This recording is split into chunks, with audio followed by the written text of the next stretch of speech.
삼육대학교 안병삼 교수님께서 하시겠습니다.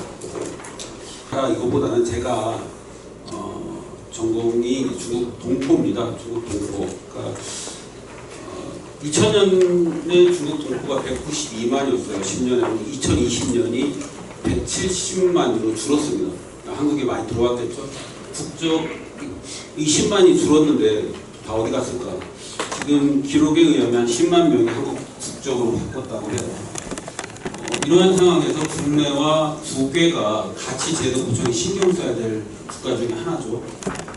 제 동포가 700만이라고 합니다. 700만 중에 외국 국적자가 460만이라고 해요. 그런데 중국 동포 같은 경우는 중국 국적으로 170만 하면 3분의 1입니다. 그러니까 제동포청에서 제동포 문제를 해결한다 그러면 중국 동포 문제를 해결하면 3분의 1이 해결이 되는 거예요. 숫자상으로 보면.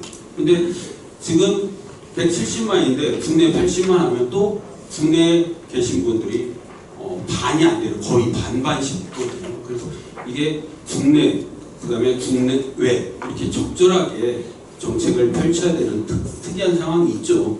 그리고 제동포청 정책 5가지로 정했지만 제가 생각할 때는 중국이라는 어떤 특수한 상황 제가 말씀드리지 않아도 아시겠지만 제동포 중에 가장 많은 국가잖아요.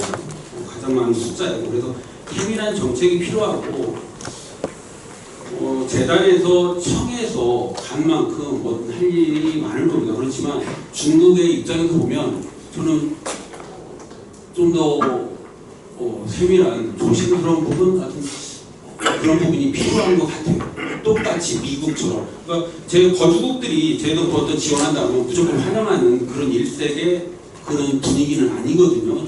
그래서 좀 더 세밀한 정책이 필요하고 그 정책에 있어서 기본이 아까 이리철 제동포청장님이 시작하기 전에 인사말에서 말씀하셨듯이 거주국과 모국이 잘 사는 정책, 그 다음에 중요한 거예요. 보듬기. 중국 동포는 진짜 보듬어 줘야 됩니다. 왜 그들이 만주벌판으로 갔는지부터 알아야 되고 보듬의 대상이 가장 중국 동포가 가장 가깝기도 하고 그들에게는 또 말씀하셨듯이 실질적 도움이 필요합니다. 말로만 하는 게 아니라 변화된 모습을 기대하고 있을 거예요. 제가 한 2000년대 초반부터 중국 조선족 학교를 거의 다 다녔습니다. 그러니까 1500개였다고 해요. 그런데 지금 100개 정도 남았을 거예요. 100여 개 정도 남아있을 겁니다.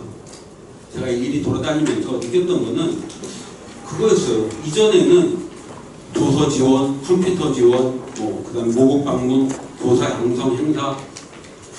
근데 이게 지금은 이게 맞을까?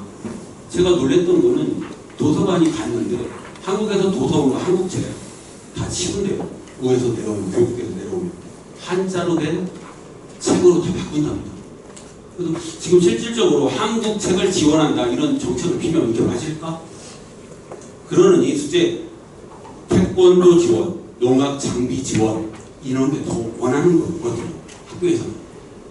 그래서 저는 제동포 정책을 피는데 5가지 너무나 좋습니다. 그렇지만 3분의 1의 제동포의 요구사항을 반영하기 위해서는 제동포청 안에 다른 것도 많으시겠지만 청장님이 중국 동포를 특별히 다룰 수 있는 위원회 하나 정도는 둬야 되지 않을까라는 생각이 듭니다.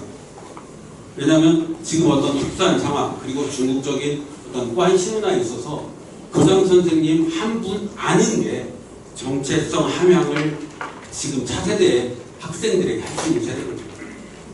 지금 고려인들은 소통의 문제예요. 왜? 한국말이 안 됩니까? 중국 동포는 차별의 문제, 동포 사회에서 느끼는 차별의 문제입니다. 근데 나중에 차세대로 가면 지금 2020년부터 중국 정부는 소수민족 거주 지역에 대한 중화주의, 중국 편주적 타협, 2022년 8월에는 연변자치도 한글 우선 박탈입니다. 이럴 때 저는 나중에 차세대 중국 동포, 지금도 어린아이들 한국말 못하는 경우 엄청 많거든요. 그랬을 때 또다시 고려인의 소통의 문제가 또 돌아옵니다. 이런 거를 미리 준비를 해 주시는 게 더 낫지 않을까라는 생각이 듭니다. 제가 또 기억하는 게 학교 가보니까 할머니와 아이들이 있고 이런 경우는 좀 그래도 나은 경우예요. 부모가 할머니가 다 가시고 혼자 있어요. 교장 선생님 집에서. 이 아이들, 외로운 아이들, 총장님의 따뜻한 손길이 필요한 학생들이 이 학생들에게 따뜻함이 오면 평생 갈 거예요. 그 아이들에게 따뜻한 손길 총장님 기억해 주시기 바랍니다.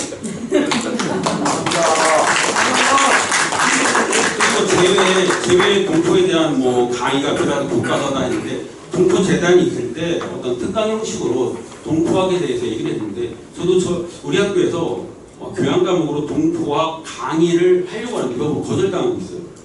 동포청에서 만약에 이런 선생님들이 계시다면 정책적으로 교양 과목을 개설해서 이런 걸 확대하면 왜냐하면 지금 중국 문화를 제가 하고 있는데 중국 동포에 대해서 얘기하면 지금 국내에 있는 동포의 시각으로만 봐요. 그러니까 조선 말에 국가가 보호하지 못해서 떠날 수밖에 없었던 그런 상황을 잘 몰라요. 그냥 우리 처음에 외국인이라고 받아들인 동포를 받아들인 산업적 입장에서 인력을 메꿀 대상으로만 봤던 시각으로만 본단 말입니다. 그런 시각을 바꿔주려면 차별을 바꿔주려면 이런 강의가 필요하고 이제는 동포청에서는 이전에 어떤 산업적 구조 필요한 게 동포가 필요한 게 아니라 산업 인력이 필요한 게 아니라 따뜻한 보듬길 총장님이 말씀하신 보듬길 민족적인 민족의 정을 발휘해 주시기 바랍니다. 그게 가장 필요한 정책이라고 생각합니다. 감사합니다.